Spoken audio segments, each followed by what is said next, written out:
Wassalamu ala sayyidina Muhammadin wa ala alihi wa ashabihi wa man tabi'ahu bi ihsanin ila yaumiddin amma ba'du.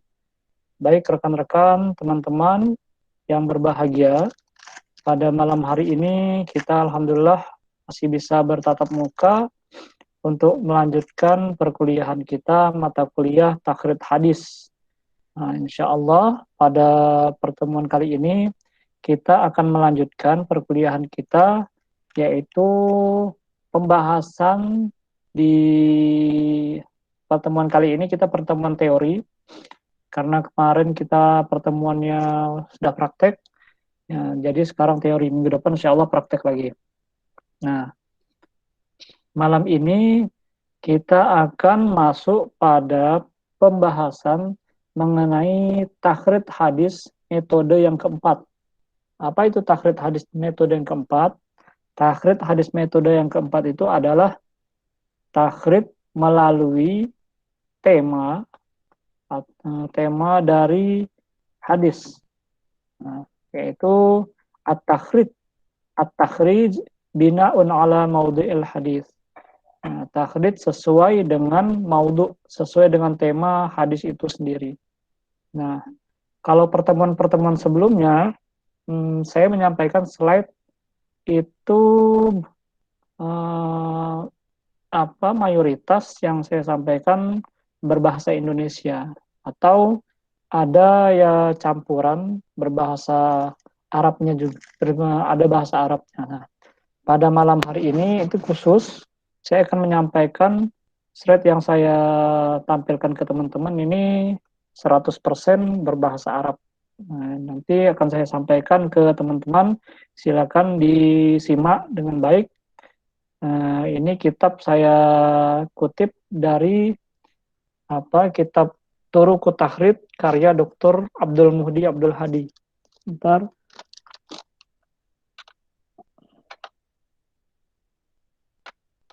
Oke, baik. Nah, Dr. Abdul Muhdi Abdul Hadi, nama kitabnya Turuqut Takhrij. Kita masuk pada metode yang keempat. Baik, sebelumnya kita mulai dulu perkuliahan kita pada malam hari ini dengan sama-sama membaca Al-Basmalah. Bismillahirrahmanirrahim. Bismillahirrahmanirrahim. Ya, baik teman-teman, suaranya kedengaran jelas ya? Kalau tidak kedengaran jelas, tolong dikonfirmasi. Oke, baik. Sambil yang baru bergabung, silakan absen dulu sebelum kita masuk kepada penjelasan. Oke, saya akan tampilkan slide-nya. Teman-teman sudah kelihatan belum slide yang saya tampilkan? Sudah, Pak. Sudah, Pak. Sudah. Oke, baik. Sampun sudah. Sampun sudah. Ready, collage ya. Oke. Nah, kita akan menjelaskan, menampilkan slide di sini menggunakan bahasa Arab. Jadi ya saya ingin coba ke teman-teman, semoga kawan-kawan bisa mengikuti ya. Ilmu hadis, jurusan ilmu hadis, ilmu apalagi ilmu tafsir. Ini jurusan yang harus bisa, saya garis bawahi itu harus bisa atau melek bahasa Arab. Oke, baik, selamat bergabung Mas Miftah. Nah, kita akan membahas metode yang keempat, at-thariqah ar-rabi'ah, yaitu takhrij bina'un ala maudhi'il hadis. Takhrij dengan cara melihat judul dari hadis tersebut. Nah, bagaimana takhrij yang akan kita lakukan takhrij dengan metode yang keempat ini, takhrij dari tema yang ada dalam hadis. Nah, kalau misalkan takhrij pada metode yang keempat, itu kita melakukan takhrij, metode yang keempat, mohon maaf, metode yang pertama, kita melakukan takhrij melihat dari awal sanad dari hadis tersebut, awal matan dari hadis itu. Itu metode yang pertama. Kita melihat awal hadisnya itu bagaimana, sehingga kita bisa melakukan takhrid dari kitab yang sudah ditentukan, Al-Jami' As-Shaghir, atau Jami'ul Jawami atau Al-Jami' Al-Kabir. Kemudian kalau metode yang kedua, kita melihat lafadz hadis secara umum, kemudian kita memilih kata-kata yang ada dalam hadis tersebut, lalu kita bisa pilih lagi kata yang mungkin tidak populer, yang gharib, yang tidak familiar kita dengar, sehingga itu akan memudahkan kita untuk melakukan takhrid secara cepat. Dan langkah berikutnya tidak hanya itu, tetapi kita melihat istiqaqul kalimah. Istiqaqul kalimah itu kita melihat kata dasar dari fiil dari kata tersebut, sehingga kita bisa melakukan takhrid untuk metode yang kedua. Nah, metode yang ketiga, kita melakukan takhrid melihat dari periwayat pertama, rawi a'la minal ahadits. Nah, jadi melihat periwayat pertama dari jalur sahabat. Siapa sahabat yang meriwayatkan hadis itu, baru kita bisa melakukan takhrid dengan kitab-kitab yang sudah ditentukan. Nah, yang keempat ini kita tidak melihat bagaimana awal hadisnya, kita tidak bersandar kepada awal hadisnya, kita juga tidak bersandar kepada salah satu kalimat atau kata yang ada dalam matan hadis. Kemudian kita juga tidak bersandar kepada siapa periwayat pertama atau sahabat yang meriwayatkan hadis ini. Tetapi yang kita garis bawahi, karena ini adalah takhrid bina'un ala maudhi'il ahadits, yang kita garis tebal itu adalah maudhu, judul. Jadi yang ditekankan pada pembahasan atau thoriqoh, cara melakukan takhrid metode keempat ini, kita perlu paham hadis ini membahas tentang apa. Nah, fiqhul hadis yang ditekankan di sini. Nah, fiqhul hadis dalam bahasa hadis, teman-teman, fiqhul hadis itu bukan fikih dalam pembahasan hukum halal haram. Nah, fiqhul hadis itu artinya fahmul hadis. Berarti pembahasannya tentang bagaimana pemahaman tentang hadis tersebut. Nah, itu namanya fiqhul hadis. Fiqhul itu kan artinya al-fahmu, jadi pemahaman hadis. Nah, kita akan coba lihat. Nah, di sini ada beberapa kitab, sangat banyak sekali kitab yang bisa digunakan untuk melakukan takhrid dengan menggunakan at-thariqah ar-rabi'ah, dengan menggunakan metode yang keempat ini. Nah, ini beberapa kitab ini ada sekitar 19 kitab. Nah, ini kitabnya. Kutubut Takhrid at-Thariqah ar-Rabi'ah. Jadi ini kitab yang bisa kita gunakan untuk melakukan takhrid pada metode yang keempat. Jadi ke-19 kitab ini disusun sesuai dengan tema-tema dalam hadis. Yang pertama kita bacakan saja, nggak apa-apa. Ada kitab Kanzul Ummal lil Hindi. Lil Hindi ini penulisnya, lakopnya Al-Hindi. Nah, orang India yang menulisnya. Nah, nama kitabnya Kanzul Ummal. Kemudian sebentar kita approve dulu teman kita yang baru bergabung. Selamat bergabung Mbak Wasilah. Kemudian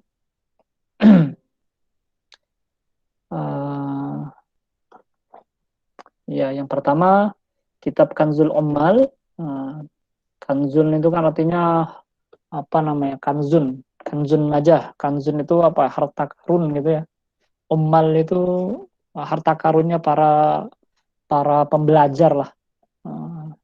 Ya, ilmu bagi pembelajar. Ummal itu kan dari kata amil, jamak dari amil, ummal.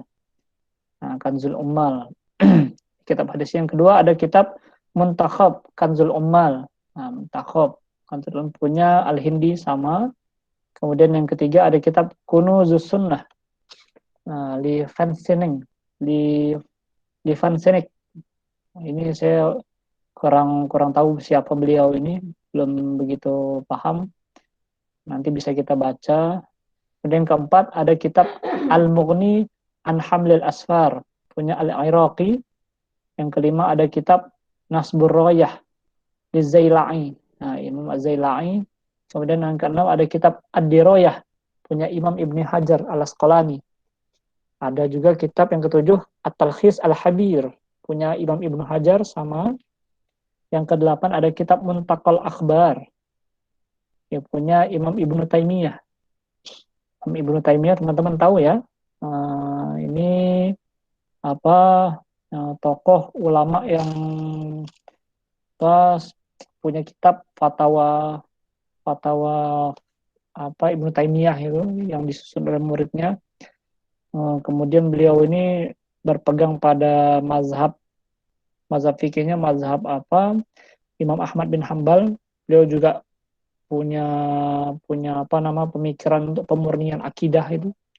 Ini Imam Ibnu Taimiyah ini. Kemudian yang kesembilan ada kitab Bulughul Maram punya Ibnu Hajar Al-Asqalani. Ini familiar sekali di kalangan kawan-kawan, apalagi teman-teman yang dari pesantren pasti sangat familiar dengan kitab Bulughul Maram ini. Kitab fikih ya. Bab-babnya disusun sesuai dengan bab fikih. Yang ke-10 ada kitab Taqribul Asanid punya Imam Al-Iraqi. Yang 11 ada kitab At-Taghrib wa Tarhib. Taghrib ini punya Imam Al-Munziri. Taghrib itu artinya anjuran hadis-hadis yang menceritakan tentang anjuran-anjuran dalam agama itu bagaimana.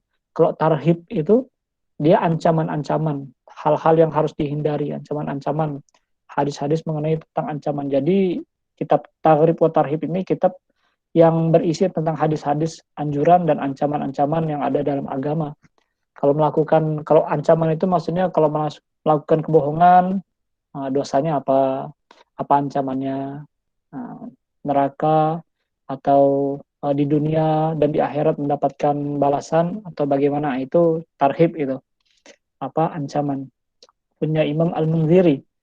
Kemudian yang ke-12 ada kitab Az-Zawajir punya Imam Ibn Hajar.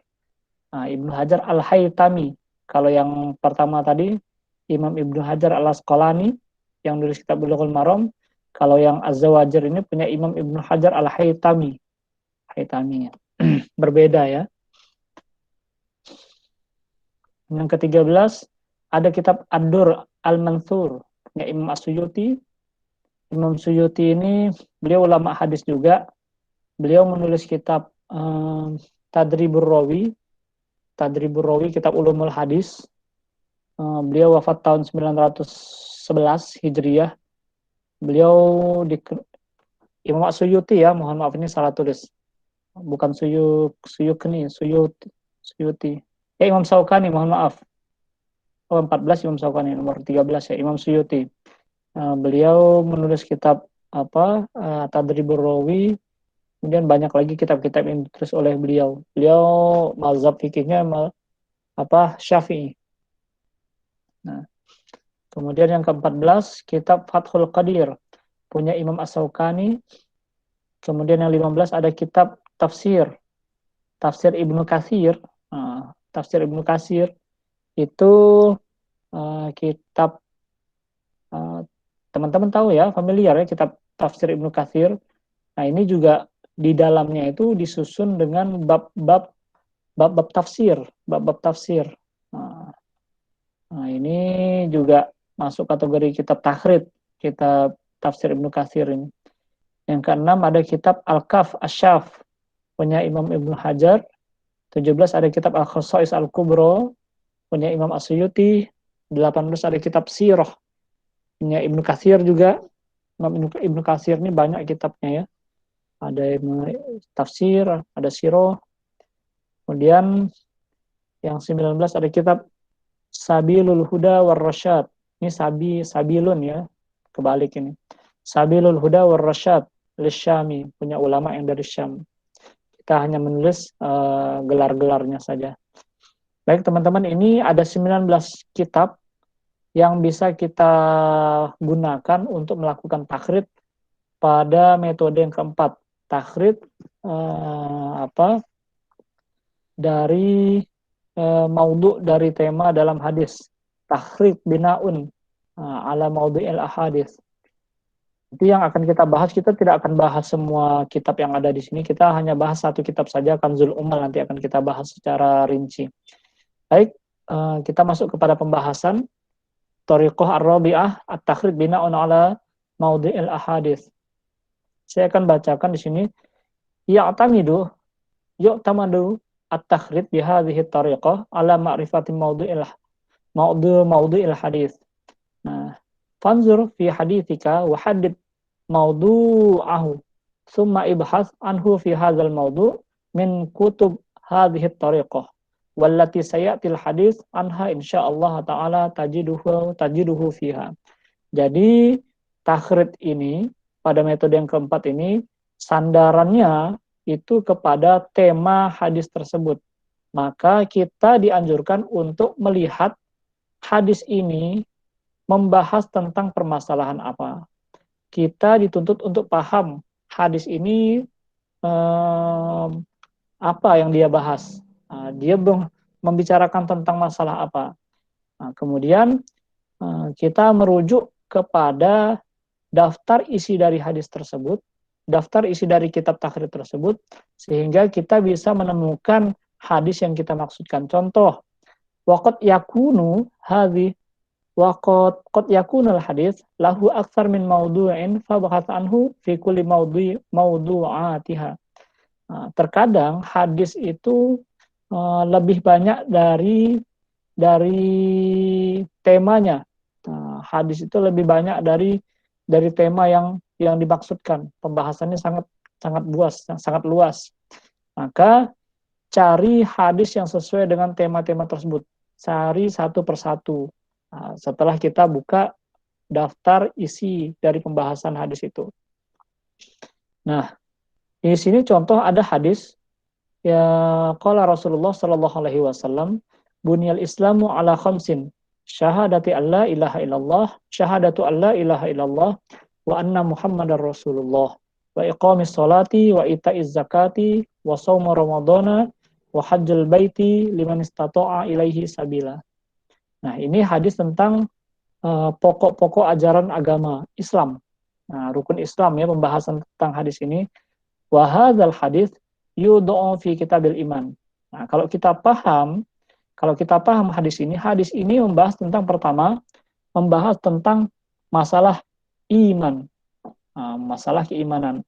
Jadi kalau misalkan hadis ini sudah kita ketahui membahas tentang masalah keimanan, kita bisa buka kitab takhrij tersebut pada bab iman. Atau hadis ini juga membahas tentang fi kitab tauhid. Nah, kita juga bisa kalau misalkan kita temukan hadis kitab takhrij tersebut ada bab tentang tauhid, kita bisa menemukan hadis ini. Atau fi kitab shalah. Nah, dalam kitab salat juga ada. Kitab zakat juga ada, kitab puasa, as-shaum juga ada, kitab haji juga ada. Nah, jadi ketika kita sudah mengerti hadis ini membahas tentang apa, jadi banyak tema kita bisa menemukan hadis ini di banyak bab. Nah, bisa ditemukan pada kitab-kitab tertentu. Wah, Pak, berarti hadis itu ditulis satu hadis. Kalau untuk metode yang keempat ini, sebenarnya metode yang lain juga sama. Hadis itu ditulis satu hadis bisa berada di banyak bab ya Pak ya? Iya, gitu teman-teman. Jadi hadis itu tidak seperti Al-Quran. Al-Quran, kitab-kitab hadis ya, Al-Quran itu kan kalau di satu ayat mungkin tidak ada perbedaan. Tidak ditulis pada surah yang lain. Mungkin ada beberapa al-ayat al-mutasyabihah itu ya. Ayat-ayat yang mirip. Tapi itu pun tidak banyak. Kalau hadis ini ya dia khusus ketika ditulis para ulama ada di bab ini, terkadang di bab lain juga dituliskan diulang, tikror, diulis kembali oleh penulis hadis tersebut pada bab yang berbeda. Makanya kita bisa menemukan hadis yang sudah kita pahami maknanya, terutama pada pembahasan Bunyal Islam ini kita bisa temukan pada bab iman, pada kitab tauhid, pada bab sholat, bab zakat, bab haji. Nah, demikian teman-teman. Di tanawulihi kullu hadhil mawdu'at. Nah, kita bisa menemukan pada bab-bab yang kita sebutkan tadi. Fa'alaika an tabhas anhu fi kulli hadhil mawdu'at. Fal rubbama iqtasarat ala ba'diha wa wad'uhu al-mu'allif fi wa wada'ahu al-mu'allif fi ghairihi. Ya, jadi penulis kitab takhrid metode yang keempat ini bisa meletakkan hadis yang dia inginkan pada bab-bab yang sudah yang sesuai dengan hadis tersebut. Nah, wawadihun anna takhrid bihadhihi tariqah ya'tamidu ala ma'rifatil mawdu'il hadis. Jadi yang perlu diketahui, yang ditekankan pada orang-orang pengkaji hadis untuk melakukan takhrid metode yang keempat ini, dia harus paham tentang isi dari hadis tersebut.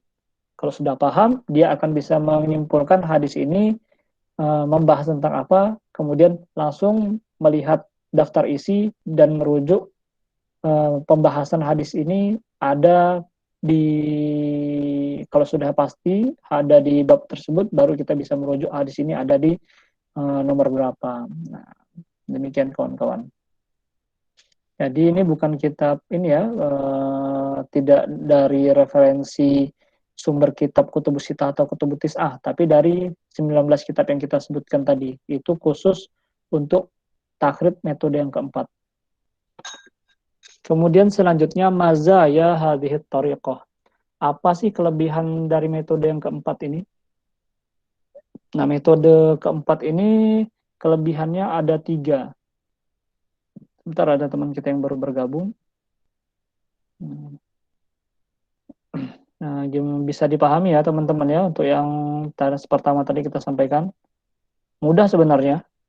Intinya itu ya kita tahu hadis itu temanya tentang apa, isinya tentang apa. Nah, cukup di situ saja. Dan tahu kitab takhrid apa yang mau kita gunakan. Nah, mudah sebenarnya. Hanya saja prakteknya nanti. Begitu ya. Bisa dipahami ya. Oke. Kita lanjutkan kelebihan mazaya hadhihi tariqah. Kelebihan kalau kita melakukan takhrid pada metode yang keempat ini apa sih? Apa sih kelebihannya?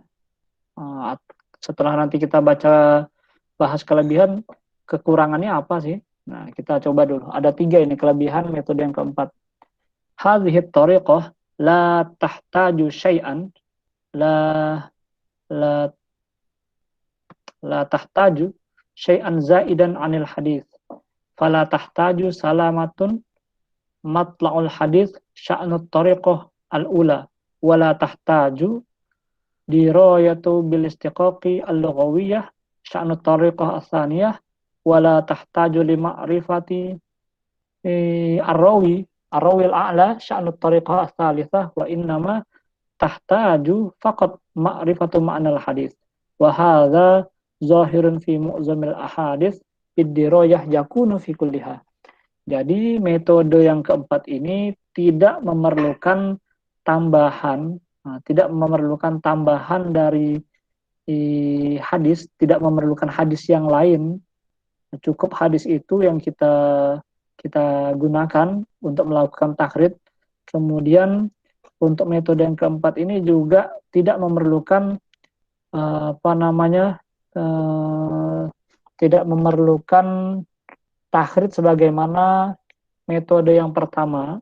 Kita perlu mengetahui awal hadisnya itu secara pasti bagaimana bentuknya, kita tidak perlu, karena yang kita perlukan hanya pemahaman dari hadis tersebut. Kemudian kita juga tidak perlu, yang kita sampaikan tadi, kita juga tidak perlu melihat kata per kata dari hadis tersebut, kemudian merujuk kepada asal kata atau mengembalikan kata dari hadis tersebut kepada fi'il madhi, asal katanya tidak perlu kita melakukan seperti itu. Seperti metode yang kedua, juga tidak perlu melihat siapa periwayat dari kalangan sahabat, tidak perlu. Yang kita perlukan hanya hadza zahirun fi mu'zamil ahadits bidiroyah yakunu fi kulliha. Jadi kita melihat dari pemahaman hadis itu apa yang dibahas dari hadis itu, fiqhul hadisnya yang perlu kita pahami. Oke, baik. Itu yang pertama. Apa kelebihan metode ini? Yang pertama. Yang kedua kelebihannya adalah hadhihi tariqah turabbi fil bahis malakatun fiqhul hadis. Jadi tariqah ini menuntun kita untuk memahami secara kuat bagaimana pemahaman hadis itu.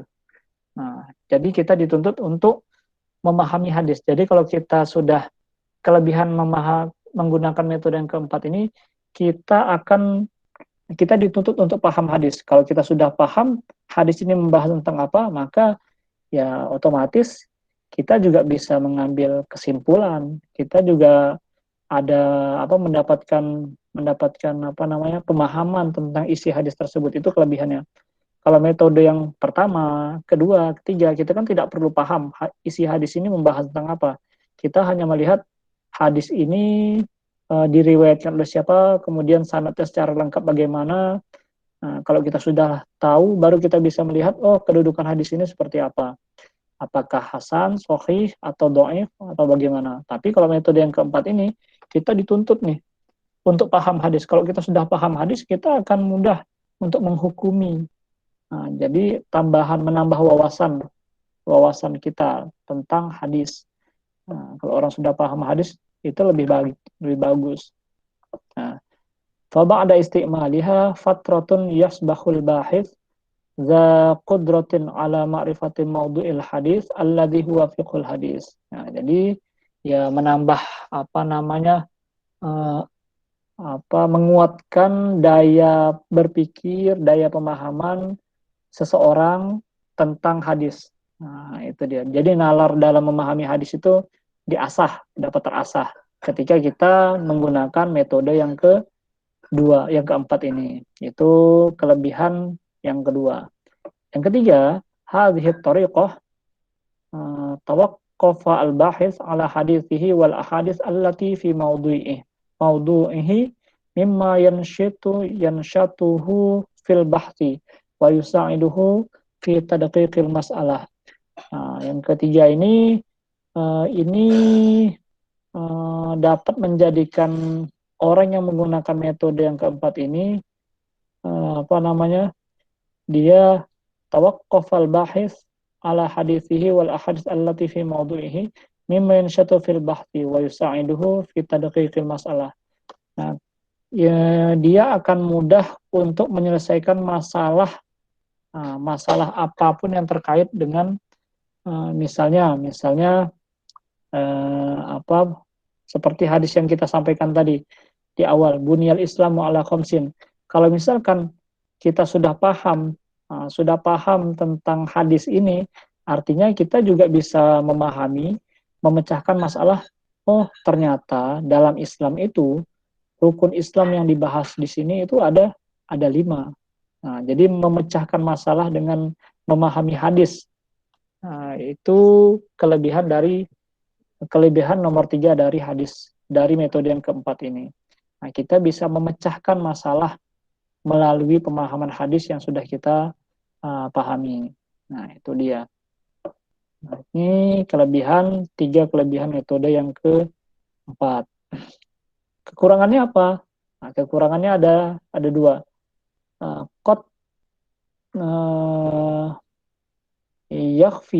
Yakhfa ma'nal hadis, qad yakhfi ma'nal hadis 'alal bahis fala yastati'u tahdida mawdu'ihi wa alaihi fala yumkinuhu takhrijul hadis bihadhihi tariqah. Jadi terkadang hadis tersebut itu samar-samar, kita tidak mengetahui hadis ini membahas tentang masalah apa. Nah, terkadang, jadi tidak semua hadis bisa kita pahami. Nah, ada kalanya kita tidak memahami hadis ini berbicara tentang apa. Kita perlu paham secara menyeluruh, komprehensif, secara tekstual dan kontekstual dari pemahaman hadis tersebut. Nah, kalau kita sudah bimbang, ini hadis yang membicarakan tentang masalah apa, ya nanti kita tidak akan menemukan hadis yang ingin kita maksudkan. Nah, terkadang seperti itu. Nah, tapi kalau misalkan orang yang sudah mengerti tentang berbagai macam disiplin ilmu dalam hadis, ya akan mudah. Tapi kalau misalkan seperti kita ini, kalau terkadang ya makna hadis itu ada makna yang tersirat. Nah, itu yang kita tidak tahu. Kalau kita sudah paham, mungkin kita bisa merujuk kepada maudhu atau tema yang dimaksudkan dalam hadis tersebut. Itu kekurangan dari metode yang keempat ini. Terkadang kita tidak tahu hadis ini membicarakan masalah apa. Ada makna yang tersirat. Yang nomor dua, qad la yattafiqu ra'yul bahis ma'a ra'yul mu'allif. Terkadang juga seorang peneliti atau seorang pengkaji seperti kita ini itu tidak sama dengan pemikirannya orang yang menulis buku tersebut. Kadang kita melihat hadis ini membahas tentang masalah fikih. Nah, misalnya ada hadis tentang apa? Al halalu bayyinun wal haramu bayyinun wa bainahuma umurun mustabihat. Kita lihat, oh, hadis ini membicarakan tentang masalah syubhat, tentang syubhat. Tapi terkadang muallif itu penulis kitab tahrir tersebut meletakkan hadis itu bukan pada tema syubhat, tetapi meletakkan pada tema tentang perkara halal dan haram. Nah, itu terkadang seperti itu. Tidak ada kesamaan pemikiran antara kita yang mengkaji dengan penulis kitab tersebut, sehingga tidak ditemukan. Nah, itu kekurangan metode yang keempat. Ini yang kedua. Fayadhu al-muallif al-hadis fi kitab la yatawaqqa al-bahith wad'uhu fihi. Ya, nggak sama pemikiran kita orang pengkaji hadis dengan orang yang menulis kitab tahrir tersebut. Wa hadza namadzid katsiratun faqad yad'u al-muallif al-hadis fi kitab tafsir. Wa yara al-bahith annahu yudha fil maghazi. Nah, jadi wajar tadi kita sampaikan ada satu hadis diletakkan pada tema yang beragam. Bunyal Islam ada di kitab sholat, ada kitab zakat, ada kitab saum, puasa, ada kitab haji. Nah, wajar penulis kitab takhrid meletakkan satu hadis pada banyak bab, di banyak bab. Oke, baik. Itu kelebihan dari metode yang keempat dan kekurangan dari metode yang keempat ini dari kitab takhrid. Sampai di sini teman-teman bisa dipahami? Ada yang ingin ditanyakan?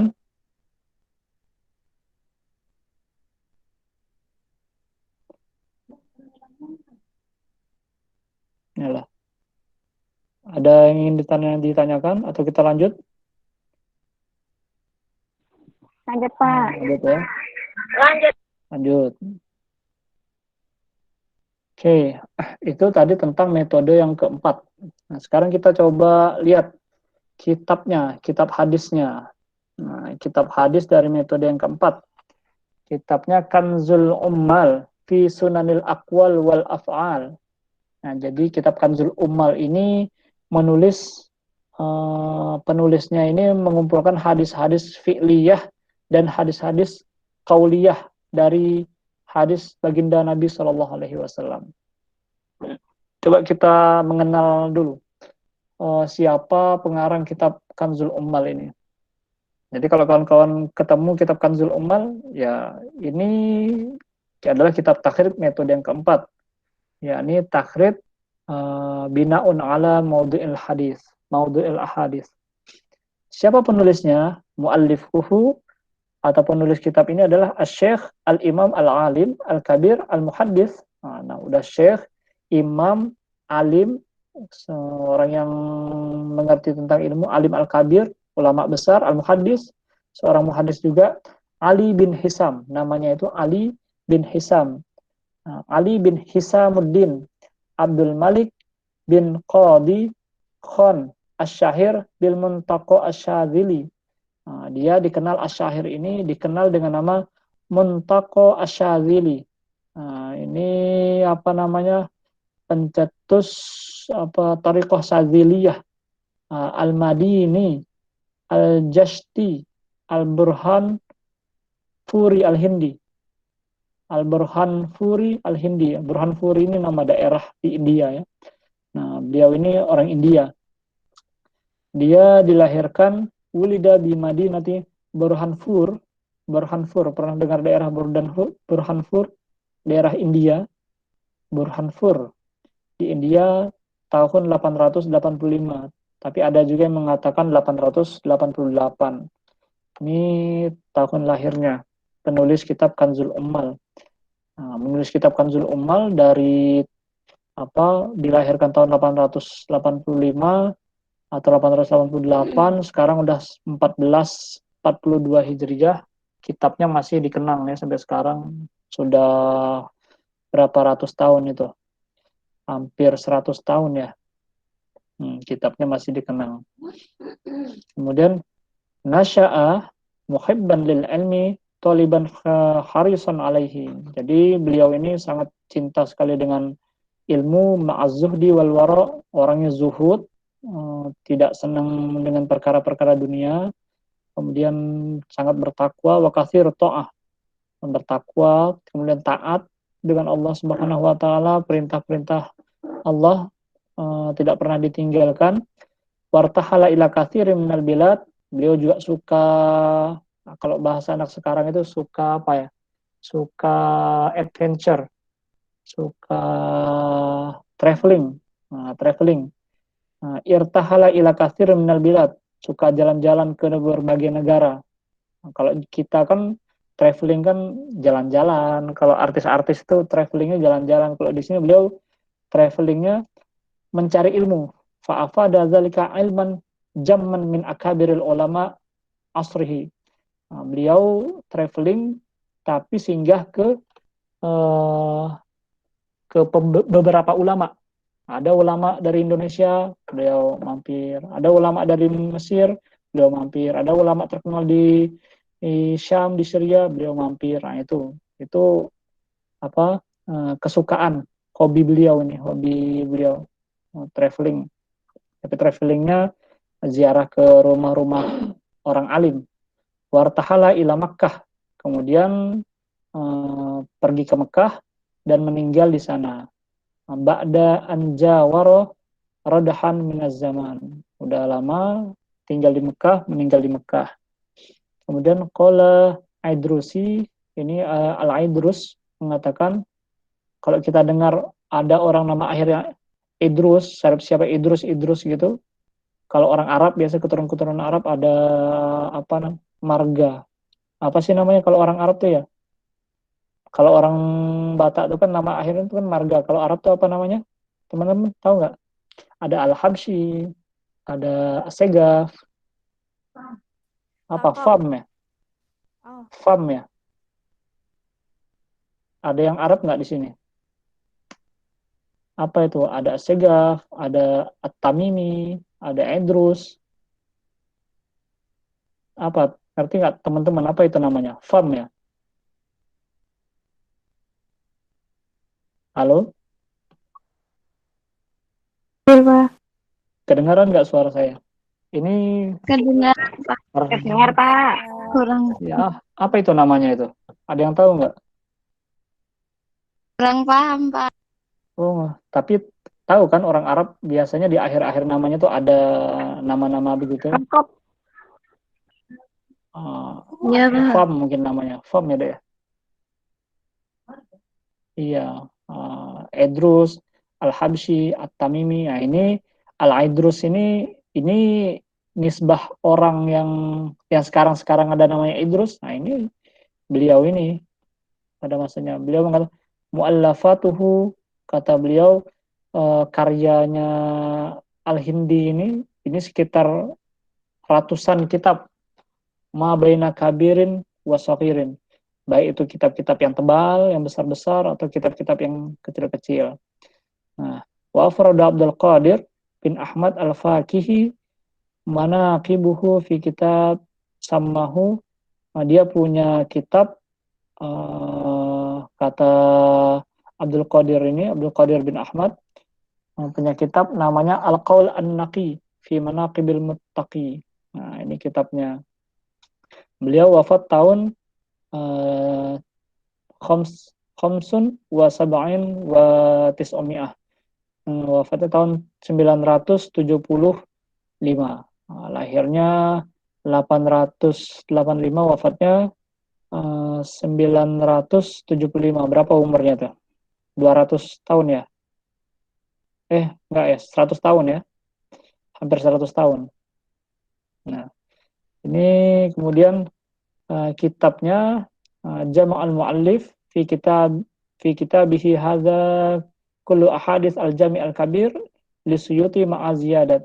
Jadi teman-teman, kitab Kanzul Ummal itu kumpulan dari kitab-kitab hadis, kumpulan-kumpulan yang ada dari kitab hadis yang ditulis oleh Imam As-Suyuti. Jadi Kanzul Ummal ini kumpulan hadis-hadis yang ditulis oleh Al-Hindi dari kitab Al-Jami' Al-Kabir punya As-Suyuti, kemudian tambahan dari beberapa kitab-kitab yang lain.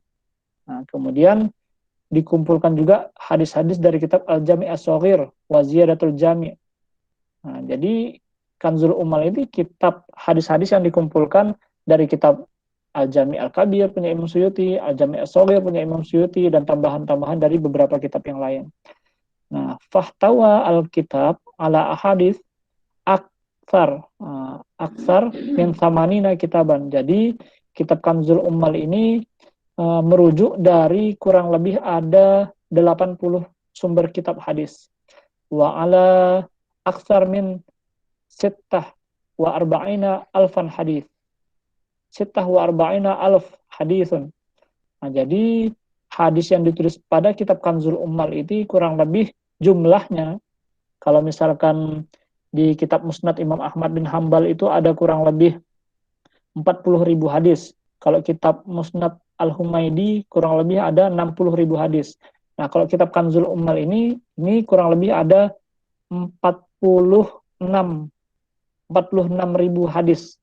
Nah, ma'a bayani man akhrajahu minal a'immah, disertai dengan penjelasan siapa yang meriwayatkan hadis tersebut, mukharid hadisnya. Man rawaha minas sahabah famin dunihim. Jadi kitab Kanzul Ummal ini juga menyebutkan periwayat-periwayat dari kalangan sahabat itu siapa. Nah, kemudian wahada tafsilun wahada tafsilu dzalikal ijmal. Nah, kurang lebih kalau kita lihat secara umum, secara ijmal, secara umum, Allafa al-Hafidh As-Suyuti salah satu kutubin al-ghardu minha taysirul wuquf alal hadis liman nasyada dzalika fa'allafa al-Jami' al-Kabir muqassimuhu ila qismain kama taqaddama qismul ahadits al-qauliyah wa qasama al-ahadits al-fi'liyah thumma laqasa min qismil ahadits al-qauliyah kitabuhu al-Jami' as-Shaghir. Jadi dari kitab Kanzul Ummal ini kan diambil dari beberapa kitab. Nah, ada kitab punya Imam As-Suyuti. Tadi kumpulan yang diambil dari kitab As-Suyuti itu dimasukkan oleh Imam Al-Hindi di kitabnya Kanzul Ummal. Ada kitab Al-Jami' As-Shaghir, ada kitab Al-Jami' Al-Kabir, ada kitab Jami'ul Jawami. Nah, kalau misalkan kitab Al-Jami' Al-Kabir itu muqassimuhu ila qismain. Nah, itu ada hadis, ada dua dibagi hadisnya yang ada pada kitab Al-Jami' Al-Kabir. Ada hadis qauliyah, ada hadis fi'liyah. Hadis qauliyah itu kan hadis tentang ucapan-ucapan Nabi. Hadis fi'liyah itu hadis berkaitan dengan perbuatan-perbuatan Nabi. Nah, itu ada di kitab Al-Jami' Al-Kabir. Nah, dari kitab Al-Jami' Al-Kabir ini hadis-hadisnya dimasukkan oleh Al-Hindi pada kitab Kanzul Ummal. Nah, kemudian intaqo fihil asoh wal akhsor wabta'ada anitikrar. Tapi Imam Al-Hindi ini beliau mengurangi untuk mengulang hadis-hadis yang sama. Nah, tidak mau menulis kembali hadis yang mirip-mirip, hadis yang sama pada bab-bab yang yang berbeda, di bab-bab yang berbeda. Ini wazada fihi ma laysa fil jami' al-kabir summa allafa kitaban thalithan ala min walil jami' as-saghir samahu ziyaratul jami'. Tetapi beliau menuliskan pada kitab yang lain maza wazada fihi ma laysa fil jami' al-kabir, menulis kitab yang ketiga, nama kitabnya Ziyadatul Jami'. Ala manawil jami' as-saghir samahu ziyadatul jami'. Nah, faja'a sahibul kanzul umal fawajada ka ghairihi anna hadhil kutub as-salasa qad jama'at minal ahadits ulufan minal athar wa sunufan lakinnahu syi'run ka ghairihi bi'uyubit tartib ala hurufil mu'jam wa qad taqaddama indal kalam alal jami' as-saghir wallati adada qafah adaduha faqala. Jadi kawan-kawan, apa namanya, kitab Kanzul Ummal ini kumpulan dari beberapa kitab hadis sebenarnya. Nah, ada kitab tadi kita bilang, ada kitab Kanzul Al-Jami' As-Saghir, ada kitab Al-Jami' Al-Kabir, itu disusun kembali oleh Al-Hindi. Nah, jadi sesuai dengan namanya, Kanzul Ummal fi Sunanil Aqwal wal Af'al. Nah, ini tidak begitu penting. Jadi kawan-kawan nanti kalau buka pasti sudah tahu. Oh, ini hadis tentang hadis fi'liyah, ini hadis qauliyah. Nah, ini ada jenjang, ada proses pengumpulan kitab hadis Kanzul Ummal. Ada lima tahapan. Pertama, kalau kita lihat penyusunan kitab Kanzul Ummal itu ada 5 ya. Yang pertama, jama'a ahadisul jami' as-saghir wa zawaiduhu. Jadi mengumpulkan hadis dari kitab Al-Jami' as-Saghir, kemudian tambahan-tambahan dari kitab-kitab yang lain. Setelah itu disusun per bab sesuai dengan bab-bab fikih. Itu tahapan pertama dalam penulisan kitab Kanzul Ummal. Tapi sebelum jadi kitab Kanzul Ummal. Nah, nama kitab pertama ketika proses penyusunan kitab Kanzul Ummal itu. Jadi gini kawan-kawan. Sebelum kitab Kanzul Ummal itu jadi, itu ada 5 proses dulu. 5 proses ulama ini, Al-Hindi ini menyusun beberapa kitab. Proses pertama beliau menyusun kitab Manhaj Al-Ummal fi Sunanil Aqwal. Itu proses pertama ketika beliau ingin menyusun kitab Kanzul Ummal. Kemudian pada proses kedua, beliau susun lagi hadis, direvisi lagi. Setelah direvisi, jadi kitab lagi. Nama kitabnya Al-Ikmal Liman Hajil Ummal. Itu proses kedua. Belum jadi kitab Kanzul Ummal ini. Nah, kemudian pada proses ketiga, beliau menggabungkan antara kitab Min Manhajul Ummal dan kitab Al-Ikmal Liman Hajil Ummal. Digabungkan kitabnya. Jadilah nama kitabnya tersebut Ghayatul Ummal fi Sunanil Aqwal. Nah, ini masuk pada proses yang ketiga. Baru dikasih nama Ghayatul Ummal fi Sunanil Aqwal. Nah, pada proses yang keempat, beliau menuliskan bab-bab pada hadis tersebut, Qismul Af'al minal Jami' al-Kabir ala abwabil fiqhiyah wasamahu Mustadrakul Aqwal bi Sunanil Af'al. Nah, beliau menyusun hadis-hadis sesuai dengan bab-bab hadis-hadis af'al, sesuai dengan bab-bab fikih. Beliau namakan pada tahapan keempat ini, nama kitabnya Mustadrakul Aqwal bi Sunanil Af'al. Belum jadi kitab Kanzul Ummal. Nah, yang terakhir, beliau mengumpulkan antara kitab Ghayatul Ummal, proses yang ketiga, dengan kitab Mustadrakul Aqwal bi Sunanil Af'al. Dari proses yang keempat, jadilah kitab kitab yang kelima di sini disebutkan famasalan yuzkaru kitabul iman ma'a Ghayatil Ummal ay minal ahadits al-qauliyah ba'da an tantahiya ahadisahu yuzkaru kitabul iman minal mustadrak. ay minal ahadits al-fi'liyah.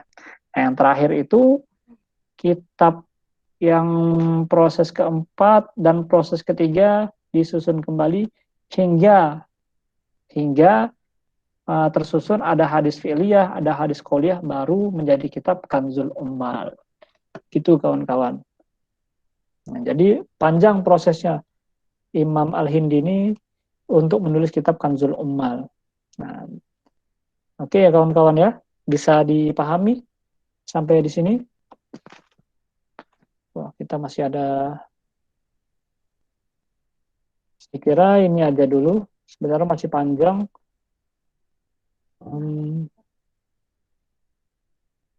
Nanti kita lanjutkan ya kawan-kawan ya.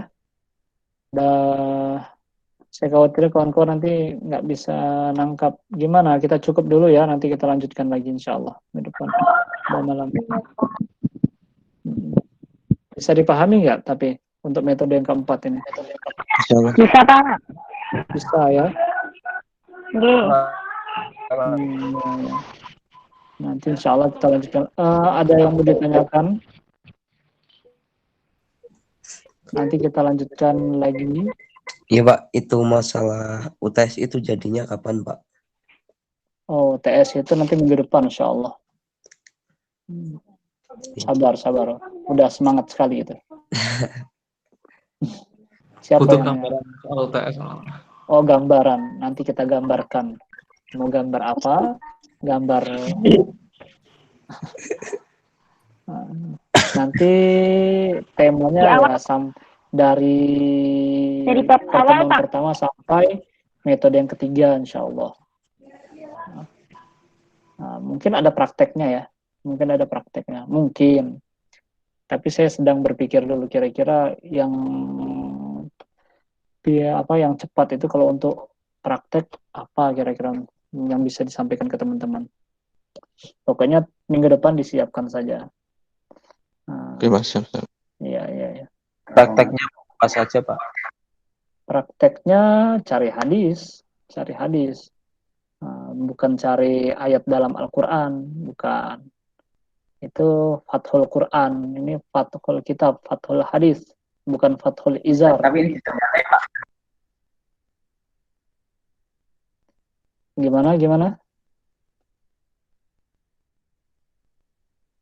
Gimana? Coba jawabannya. Ada lagi yang ingin bertanya, kisi-kisi? Saya mancing-mancing aja ini. Boleh Pak, kisi-kisinya Pak. Ya, kisi-kisinya silakan dibaca dari apa yang kita sampaikan dari metode pertama sampai pertemuan pertama sampai pertemuan ke 8. 3. Mantap. 3. 8. Banyak banget. Kan kita sama praktek kemarin itu. Materinya nggak banyak. Kan kemarin praktek. Itu saja. Nanti saya kasih soal ketika kita jam-jam perkuliahan itu, kita kan kuliah hari Senin jam 1.20 ya. Nanti insya Allah jam 1.20 itu saya kasih soal. Selesai perkuliahan itu kan jam 3 ya.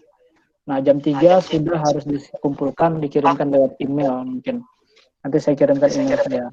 Yang mengumpulkan lebih dari jam 3 berarti ya mohon maaf tidak kita layani, tapi mungkin masuk. Pak, mohon maaf Pak, kalau Senin depan kayaknya ada praktik itu Pak, ibadah tilawah Pak. Oh, ada praktik ibadah tilawah Jam 1. Ya udah, kita kayak malam ini aja. Gimana kalau waktunya seperti malam ini? Boleh Pak, Senin malam berarti ya Pak. Ya, tapi jangan terlalu malam ya. Jam 8 itu pas. Kalau jam 9 seperti yang disampaikan ada beberapa teman-teman di grup itu, waduh itu terlalu malam itu. Kesian yang lain. Oke, ada lagi yang ingin ditanyakan? Yang belum absen, silakan absen di Sikadu. Cukup? Mbak Kaulan, gimana Mbak Kaulan? Mana Mbak Kaulan ini?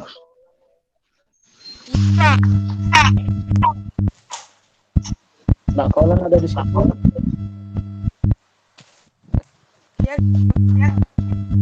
Oh, sinyalnya nggak bagus. Oke, baik. Ada Mbak Kaulan? Mbak Kaulan gimana? Jadi mau praktek offline, secara offline, kata-kata, per kelompok? Setelah Ya nanti didiskusikan aja Pak. Iya ya. Nanti biar Mbak Kaulan yang mengajarkan ya. Oke teman-teman, kita sekiankan dulu pertemuan kita pada malam hari ini. Kita tutup perkuliahan kita dengan sama-sama membaca Alhamdulillah.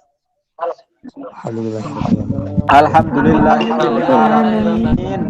Baik, semoga apa yang kita sampaikan, apa yang kita pelajari dari hadis baginda Nabi Shallallahu Alaihi Wasallam dapat bermanfaat dan guna untuk kita semua.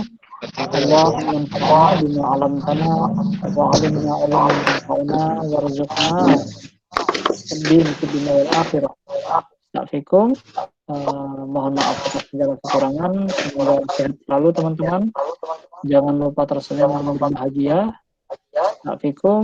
Wallahul muwaffiq ila sawa'is sabil. Assalamualaikum warahmatullahi wabarakatuh. Waalaikumsalam warahmatullahi wabarakatuh.